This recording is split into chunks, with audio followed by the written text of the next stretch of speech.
Hello. Evening, guys. You guys all right? Good. Allow me to introduce myself. My name is Nathan Caton. I live at home with my mum still. Thank you for that judgmental silence.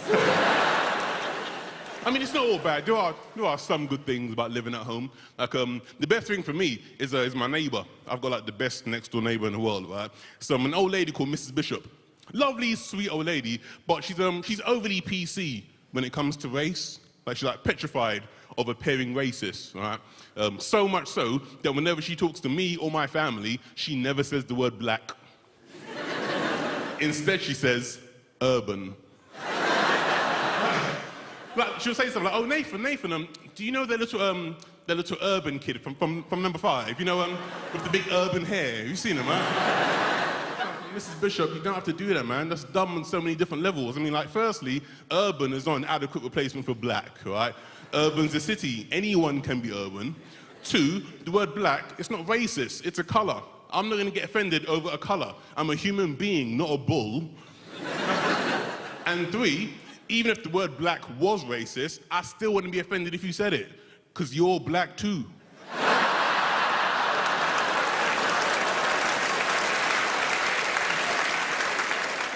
Spit it out. What's wrong with you? I'm immature. I know I'm immature. I get told all the time I'm immature. I think a big reason why I'm so immature is it's because of my mates. Right? A lot of my mates who I hang out with, they're very immature. Like, my mate Paul is a prime example of how immature we are. Right? Like, my mate Paul, he's what I like to call a bit of a lad, which is basically a man's way of saying he's a bellend, but he's my mate. That's what a lad is, isn't it? Like, he's a dickhead, but I've known him for too long to get rid of him. Right? Paul, he's a typical lad. Like, he does lad things. Like, lads say things that are maybe like racist, sexist, misogynistic, or homophobic, and then they always justify it by going, banner in it, bands. Like a proper dickhead. Paul does it all the time. I remember one time England were playing Poland. It was a World Cup qualifier. And what happened was the FA allocated 18,000 tickets to the Poland fans, which is like double the normal amount. Paul found out, and he was like, "Yeah, bruv, that's cool. If the FA wanted to let 18,000 Polish people into Wembley Stadium, it's the least they could do. After all, they probably built the place, innit?" Banner in it, bruv, banner in it, yeah? Bands, man, bands. Shut up, you idiots. That's dumb. I mean, firstly, that's a lazy stereotype. Not all Polish people are builders. Secondly, Wembley Stadium was £75 million over budget and 4 years behind schedule. That's got British builders written all over.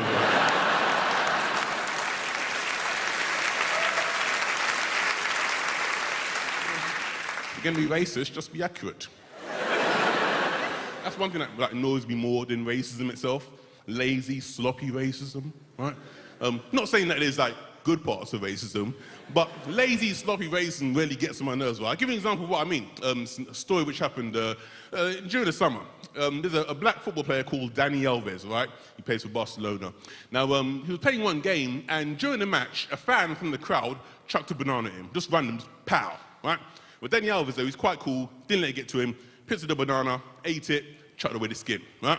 Now, when it happened, some of my white friends were asking me how I felt, because that's what happens every time there's a story in the news that's linked to black people. I don't know why, it always happens. Any time, end of 2013, 3 of my white friends text me the same thing, going, "Hey, bruv, I heard about Mandela. Are you okay?"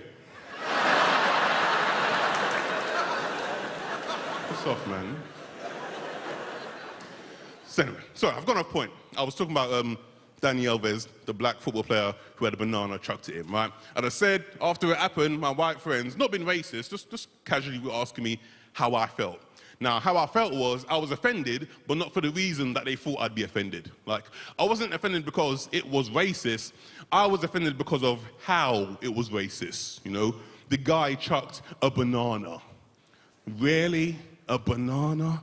What kind of lazy, boring, uncreative racism is that, man? It's not the 18th century, it's the 21st century. Black people, we've moved on. We like other things now, you know? Chuck a Nando's menu, man. A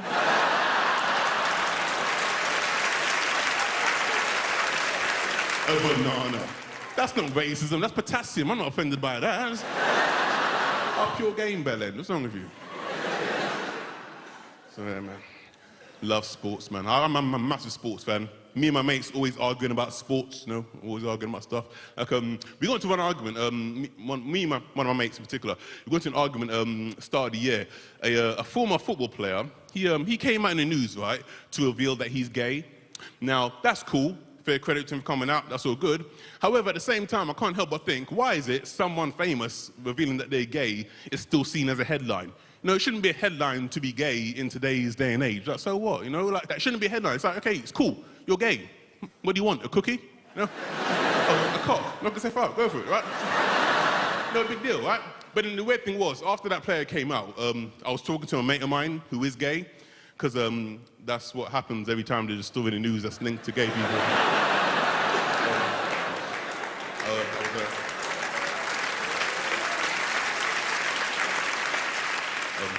I was asking him how gay people felt as a whole, right?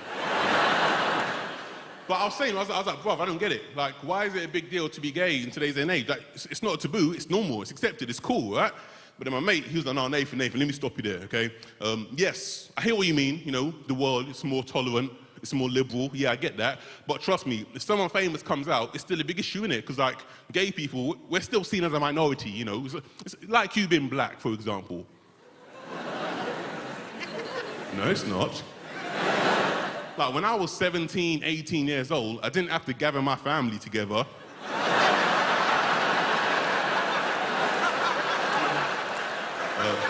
Mum, grandma, I've got something to tell you guys, yeah? Mum, remember the other day when you came in my room and I was reading a Nando's menu and you asked me why? Remember that? And grandma, remember last weekend when I picked you up and I was half an hour late for no reason? Remember that? Yeah? Well, basically, it's because I'm... What, why, what? What who is? It's because I'm... No. In my house? You is? Yeah, I'm urban. You guys been cool. Have a nice weekend. Thank you. Cheers.